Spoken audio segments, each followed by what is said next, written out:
here with the lovely Daniella, who is a master upcycler. Hello, Daniella. How are you? I'm amazing. I feel fantastic today. What a 2 days it has been. It has been awesome. It really has. There's been so many. I've met so many beautiful people, had so many great conversations, and just the amount of new stuff that I've learned today as well has been really epic.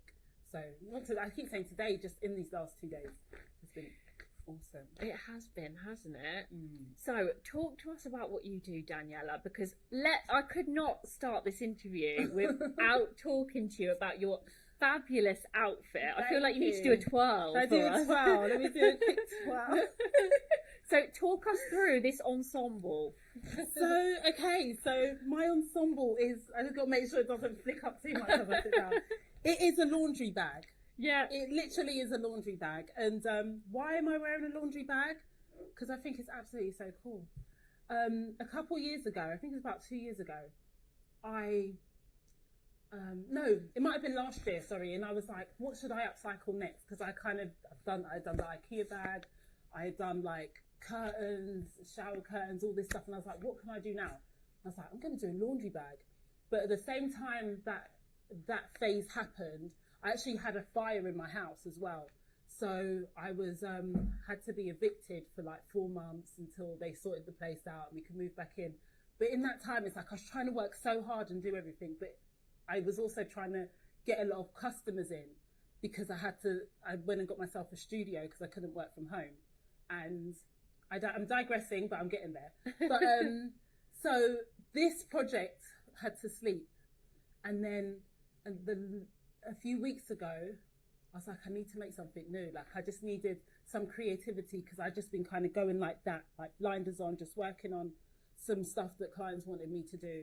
And so I was like, we're gonna do the bag. We're gonna do the bag, and that's where it come from. And the reason I chose this bag, because for me this is very much cultural. And I know there's so many different cultures that would have this bag, but for me, I just remember every Caribbean family, because my family's Caribbean, and all Africans say this to me, all Africans had this bag.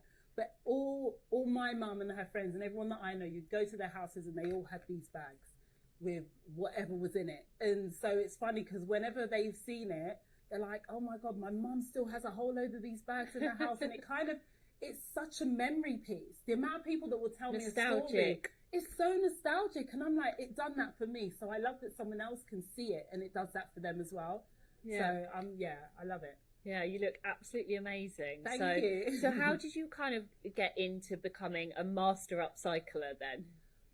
So how I became a master upcycler is I gave myself that name. Yeah. And it was a self-fulfilling prophecy. I love that. So my friend, I know a girl and she's a master tailor. Yeah. And I was like, who? Is that a real thing? I'd never heard of it before. And my friend, he's a master denim tailor. So during lockdown, I used to do lives. I used to go live with someone and just be like, why are you so amazing? And my tag is the so flipping extra. So I called my live the So Flipping Extra live show. And so I'd be like, what makes you so flipping extra? And I just get all this information. But they told me about the master. And she was coined a master tailor. And so he adopted the name Master Denim Tailor. And from that day, this was in 2020, I said, well, I'm going to be the master upcycler. And he was like, there you go. And I was like, yeah, I'm the master upcycler. I changed it on my Instagram. And it's like, when I'd introduce myself, I'd be like, yeah, I'm Danny Dawkins, the master upcycler. But when I first started saying it, I didn't believe it. I knew it wasn't the best. I just knew I was good.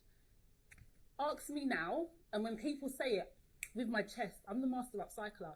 And someone might still look at my stuff and be like, well, she's not the best. I don't care. I'm the master of what I do.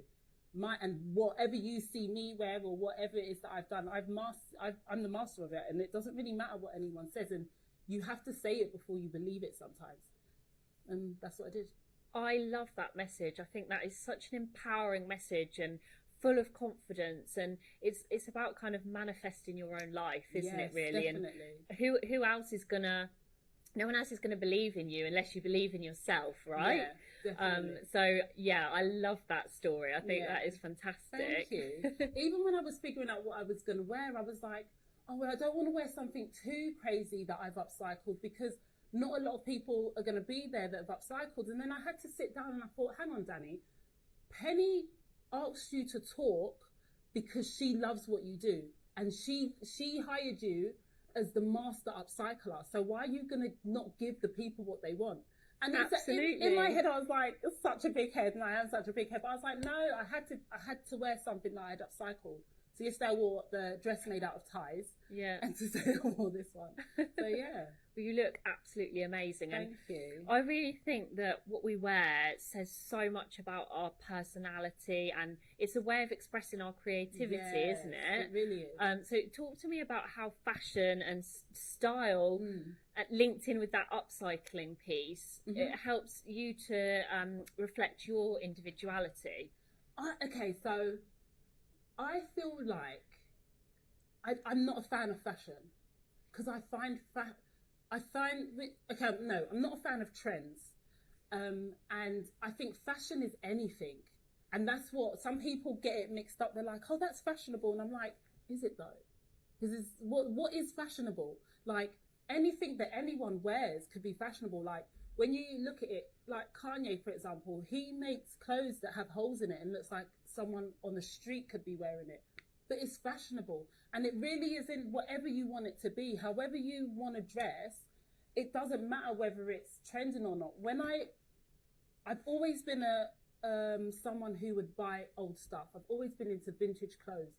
So when I first started going to the charity shops, like years ago, I would only buy vintage clothes, or they were old. They were someone's nan's. Like, I'm walking down the street in someone's nan's skirt, but I loved it, and I think it stemmed from me just thinking, no one else is going to be wearing this skirt because it's old as hell. Yeah. Like, no one wants it. That's why I've got it, kind of thing. And even how I even got into upcycling, before upcycling was even a thing, about 20 years ago when I done performing arts, I would just cut my clothes up because I was obsessed with the 80s. But in the 90s, you couldn't buy 80s clothes. I couldn't find leg warmers, and I couldn't find off-the-shoulder jumpers. And I didn't realise how much I wanted to stand out then. But clearly I just wanted to be different. I didn't want my expression. It was me expressing myself. Passion for moving on to greater things, I suppose. Absolutely. So, and even when I started customizing denim jackets was one of the first things that I'd done, where it was a service that I did for people. And again, it was taking just a basic denim jacket and just putting fabric on it. And this was about, I don't know, 12 years ago, maybe more than that, because I think it might have been before my son I was doing customizing jackets. And this is before I was even sewing. So I would just use fabric glue, just put the fabric glue and put on these patches and put studs on it and everything. And it was just, it's changing something. And like you said, it's an expression, and anyone can do it. Not everything has to be about sewing, which is great. And I hope that I let people know that this weekend, I hope I got it across to some people that you don't have to need to sew. It's not something that is exclusive for someone that is skilled. Which was great to do that on the demo stage. It's like, just do these quick upcycles, which were no sew upcycles. Like when you said about the fabric glue is like a must-have of yours, as well as obviously a sewing machine. But if you don't have a sewing machine, get the fabric glue. I love that. Yeah, my daughter, she's 9. She most of the time, whatever I've made, she'll take the scraps and make outfits for her dolls. So her doll has the same outfit as mine. Fabric glue, a hot glue gun. What else does she use? Mostly a fabric glue and a hot glue gun. Yeah. But she does use my sewing machine now as well. The other day she came into my studio and she's like, Mum, I need to use a sewing machine. Now, my sewing machine is a industrial sewing machine that goes super fast. And I'm like, so you need to what? She said, I just need to use the sewing machine. So I just need to sew this thing here. So I was like, all right, go on then. Just be really careful, but go and use it. But it's just like, she's 9. She's been using my machine since she was 7. So. Oh, so she's a master upcycler in the making. She's a little kiddie master upcycler. She needs to take a couple seats and not be trying to take my job too quickly. Give me my time to shine, baby girl. She's amazing. So what are your kind of visions and aspirations for what you do? Because obviously you inspire so many people through social media and through what you do, with your upcycling pieces and how to upcycle for themselves. Yeah. So what's next for Danny? Oh, Danny, the master upcycler. That's a lovely question. Thank you. Do you know what? It's sometimes I'm confused in my head as to what's next, and I really just enjoyed this journey.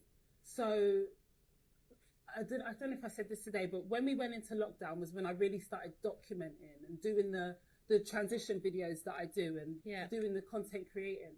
I really just kind of started doing that part of it when we went into lockdown. And I didn't realize how much I enjoyed content creating. And sometimes I've already thought of the video that I want to do before I know what I'm making. Yeah. And then, so I'm like, oh, I want to do a video where I do this, and this. And I'm like, so what am I going to make it with? And then I go find the clothes. So sometimes it's not that I just wanted to make something. I wanted to create this experience. And so I know I want to continue with, I don't want it just to be that I'm just making stuff. I am actually still creating this experience. So I don't know what that looks like every day, but I do enjoy what I do. And I do want it to be something like, I'm going to say this out loud now.